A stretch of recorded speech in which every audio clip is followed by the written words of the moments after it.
Welcome to my channel. ఈరోజు మనం చదవబోయే కథ పేరు బుద్ధి బలం. ఒకప్పుడు బాసురకం అనే పెద్ద సింహం ఉండేది.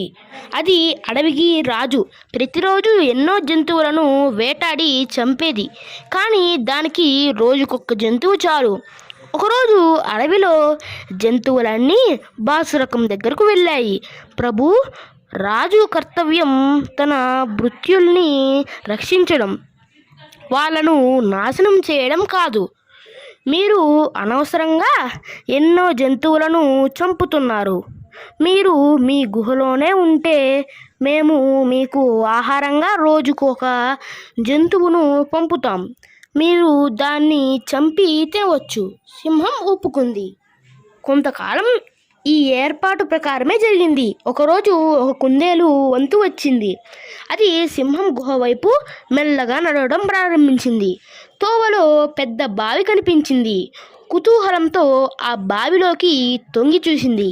తన ప్రతిబింబం కనిపించింది. దానికి మెరుపు లాంటి ఆలోచన తోచింది. సాయంకాలం దాకా ఉండి అది సింహం గుహకు వెళ్ళింది.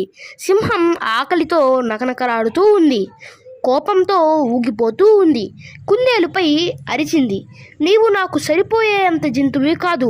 పైగా ఇంత ఆలస్యం చేశావు. నిన్ను, ఇతర జంతువులను కూడా చంపుతాను.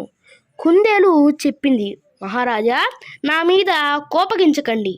జంతువులకు తెలుసు మేం చాలా చిన్న జంతువులమని. అందుకే నాతో పాటు మరో ముగ్గురిని పంపాయి. తోవలో మరో సింహం ఎదురైంది. తను మీకంటే పెద్దదాన్నని, బలమైన దాన్నని చెప్పింది. తానే అడవికి నిజమైన రాజునని చెప్పింది. నాతో వచ్చిన 3 కుందేళ్లను కూడా చంపింది. ఈ విషయమంతా చెప్పడానికి నన్ను మీ వద్దకు పంపించింది. బాసురకానికి చాలా కోపం వచ్చింది. ఆ కొత్త సింహాన్ని చూడడానికి కుందేలుతో బయలుదేరింది.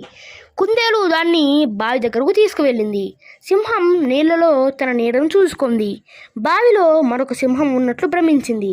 భయంకరంగా గర్జిస్తూ బావిలో దూకింది. దాంతో బాసురకం పని పూర్తయింది. కుందేలు సంతోషంగా ఈ వార్తను జంతువులన్నింటికీ చెప్పింది.